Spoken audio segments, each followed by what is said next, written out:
안녕하세요. 하자노트입니다. 오늘은 앞전에 말했던 24분짜리 영상을 나눠서 시간은 줄이고 내용은 알차게 준비를 했습니다. 첫 번째 이야기는 바닥 평활도입니다. 저희 집의 평활도는 작은 방 2개는 28mm, 알파룸은 27mm, 안방은 29mm, 거실은 19mm의 차이가 있었습니다. 바로 전 영상인 하자 기준 영상을 보시면 아시겠지만 바닥 평활도의 기준은 3m당 2mm 이하가 오차 허용 범위입니다. 저희 집은 기준치의 최소 9.5배, 최대 14.5배가 넘는 수치로 심각한 상황이었습니다. 저는 2024년 11월 9일에 하자를 발견을 하였고 분양사무소에 사기를 문제로 계약을 유지할지 포기할지 생각하다가 계약을 취소하게 되면 생애 최초와 신혼부부의 우대금리 또한 날려버리기 때문에 계약을 유지하기로 하고 2024년 11월 21일 하자 접수를 진행하게 됩니다. 바닥 평활도 보수는 보신 것처럼 바닥 마루를 전부 철거하고 진행되어지기 때문에 보수 전에 입주를 할 수 없다고 건설사에 하자 접수 서류에 기재하여 보냈으며 꾸준히 내용을 강조해 왔습니다. 일성건설은 2024년 12월 13일까지도 해당 보수업체와 전화가 되질 않는다는 이유로 바닥 보수는 진행되어지지 않았고 2024년 12월 24일 오전 8시 34분에 하자 접수처의 반장님에게 마루팀이 올 것이다 라는 얘기를 들었습니다. 같은 날인 12월 24일 하자 반장은 제가 제출한 바닥 수평은 하자가 아니라는 얘기를 했으며 아파트에 방문하여 살펴보니 하자로 표시해둔 스티커들 중 상당수를 임의로 제거해 놓은 상황이었습니다. 또한 바닥 공사를 하는 보수팀이 아니라 마루에 대한 보수를 하는 작업자 한 분이 방문을 하였고 그분은 내가 바닥 공사를 하는 사람은 아니지만 일성건설에서 급하다고 하니 해당 부분에 대한 보수를 해주겠다라고 하면서 작은 방 입구의 솟은 부분과 주방 입구의 솟은 부분만 하자라고 하며 원래 아파트 모서리는 일부러 위로 올라오게 시공을 한다. 모서리가 솟은 건 하자가 아니다. 가구 다리에 수평 맞추는 거 있지 않냐. 그게 그래서 있는 거다 라는 말을 하며 마루 작업자도 하자가 아니라고 하더라고요. 그래서 바로 일성건설의 담당 대리와 전화통화를 했습니다. 대리는 저희 본사가 2024년 12월 18일 103동 301호에 직접 방문하여 해당 부분을 직접 확인했으나 모두 허용 이내의 오차 범위였다 라고 답해서 제가 아니 집주인인 나도 모르게 방문을 해서 실측을 하고 갔다는 게 말이 되는 상황이냐, 서울에 있는 본사에서 직접 와서 확인한 거 맞냐 라고 물어보니까 담당자가 맞다고 하더라고요. 그래서 너희가 실측했다는 사진을 보내줘라 하니까 담당 대리는 보내준다고 하면서 거실 마루에 기준이 되어지는 하자 수치는 없다며 바닥 하자의 인정 기준은 눈으로 봤을 때 불편하지 않으면 하자가 아니라고 해서 그때부터 저의 문제가 시작이 됐습니다.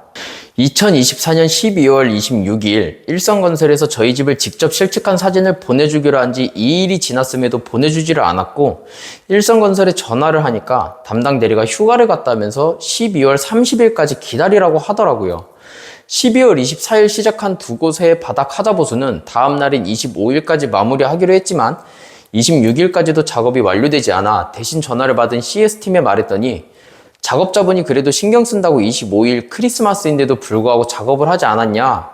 그러니 기다려라 라는 답변을 했습니다. 그러면서 12월 30일 대리가 휴가에서 돌아오면 연락할 수 있게 조치를 취한다고 했으나 12월 30일 전화는 없었습니다. 그래서 제가 직접 일성건설에 전화를 했고 이날 그동안 공부한 하자의 기준이 일성건설에도 맞는지 알아보기 위해 담당 대리에게 일성건설의 시방서를 물어봤습니다. 그랬더니 대리는 표준시방서를 따라간다고 해서 LH 표준시방서를 말하는 거냐 재차 물어봤더니 맞다고 대답을 하더라고요. 그래서 LH 표준시방서에 바닥 기준이 나와 있다. 3m당 2mm다 라고 알려줬더니 대리는 저에게 LH 표준시방서에는 수치에 대한 기준은 없다 라고 하면서 평면도를 보내줄 테니 원하는 부분을 체크해서 보내줘라 라고 하길래 알았다. 전부 체크해서 보내줄 테니까 방문 당시 찍은 사진도 함께해서 오늘 메일 보내줘라 라고 했고 대리는 알겠다고 하며 통화가 종료가 됐습니다. 그러나 오후 5시 20분이 넘도록 메일이 안 와서 일성건설에 또 전화를 하니까 CS 상담사가 전화를 받아서 담당 대리가 외근을 나갔다고 다음날까지 또 기다리라고 하더라고요. 결국 12월 31일 오후에 담당 대리에게 방문 당시 일성건설에서 실측했다는 사진과 평면도를 받았고, 일성건설의 바닥 평활도 실측 사진은 화면에 띄워드리겠습니다. 이렇게 보시면 바닥에 수평자만 놓고 실측을 했다고 한 상황입니다.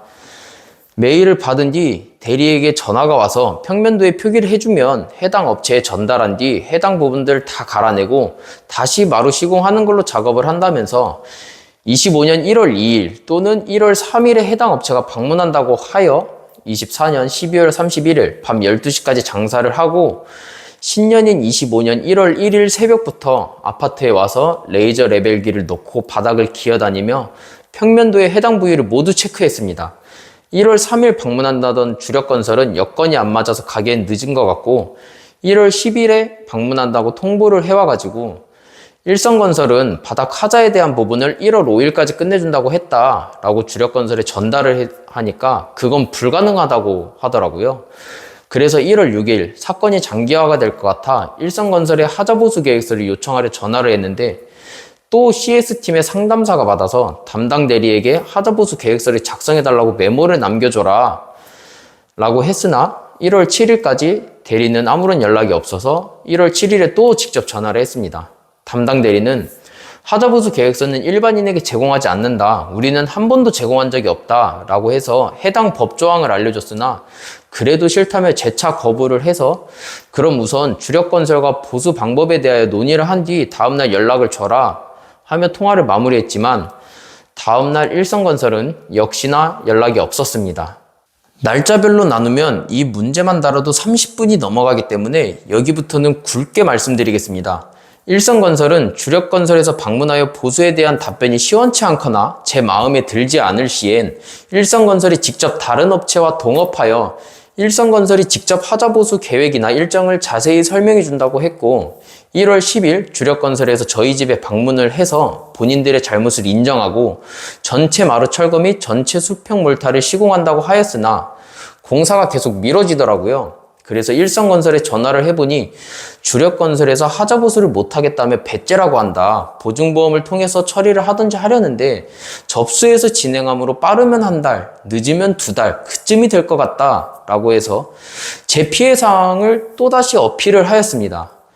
그랬지만 일성건설은 주력건설과 통화를 했는데 반응이 좋지가 않았다. 그래서 강하게 얘기를 하고 있고 내일부터는 내부 방식대로 처리하려고 하고 있다 라고 하면서 시간이 흘러가게 됩니다.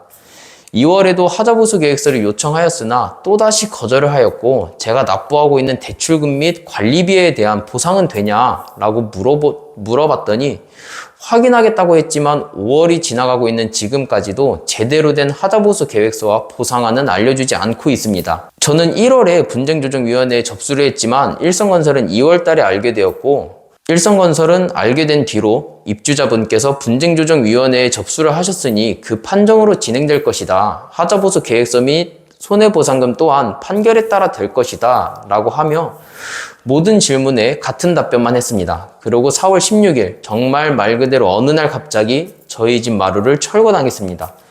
집주인인 저도 모르게 공사를 시작을 했더라고요. 자고 일어났더니 핸드폰 속 저희 집은 마루가 없었습니다.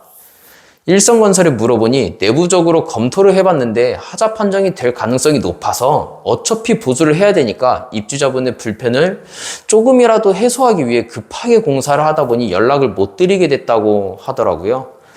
일성건설과 지금까지 통화를 하면서 전화를 준다고 했던 일성건설은 매번 전화를 준 적이 손에 꼽습니다. 매번 연락이 안 돼서 일성건설에 전화하면 CS팀 상담사가 대리님 외근이다, 휴가다 하면 언제까지 기다려라, 메모 남겨놓겠다, 꼭 전화 드리라고 하겠다 라고 하지만 정작 제가 기다리다 지쳐 전화를 했습니다. 담당 대리와 대화가 통하지 않거나 자리를 비워 언제까지 기다리라고 해서 저는 못 기다리겠으니 상사를 바꿔달라 라고 하면 그건 또 안 되고 무조건 기다려야 된다라고 하더라고요. 이번 일을 겪으면서 제가 느낀 건 이런 식으로 사람을 지치게 만드는 건가? 라는 생각이 심하게 들었습니다. 그러나 저는 지치지 않고요. 부당함을 느끼면 더 도끼를 품고 더 정확한 증거를 가지고 얘기하기 위해 지금도 새벽에 건축 시공부터 시작해서 법까지 다방면으로 공부를 하며 대응할 방법을 찾고 있습니다. 다음 영상은 바닥 움직임에 관한 영상입니다. 평활도는 24년 11월부터 현재까지 진행 중이라 좀 줄인다고 줄였는데 어떻게 느끼실지는 잘 모르겠어요. 근데 바닥 움직임에 대한 건 한 달 전의 일이라 조금은 짧게 만들 수 있겠다고 생각은 하고, 그 사이에 사건이 많아서 조금 길어질 수도 있지 않을까라는 생각이 같이 들기도 합니다. 다음 영상에 미리 보기로 말을 하자면 올해 입주는 포기했습니다. 6월 2일 셋째가 태어나는데 2칸짜리 방에서 벗어나 5식구가 새 집에서 살 수 있겠구나 했던 바람과 설렘도 모두 포기했습니다. 가장 중요한 건 6월 2일 아내가 출산을 하면서 원래 아내와 함께 하던 본업을 5주 정도 혼자 이끌어 나가야 되기에 유튜브는 잠시 쉬어야 될 듯 싶습니다. 시작한 지 얼마 되지도 않아 쉰다는 게 속상하지만 아내도 마지막으로 셋째를 출산하는 만큼 충분한 휴식은 취해야겠더라고요. 아내가 출산하기 전에 업로드하기로 한 분할 영상은 모두 업로드하도록 하겠습니다. 그리고 셋째가 태어나면 소식 전하고 5주 동안 본업에 충실하며 생활하다가 아내가 돌아오면 영상 이어서 나가겠습니다. 오늘도 시청해주셔서 감사합니다. 여러분의 구독과 댓글은 하자노트가 하자문제 공론화의 선두주자가 되는데 큰 힘이 됩니다. 감사합니다.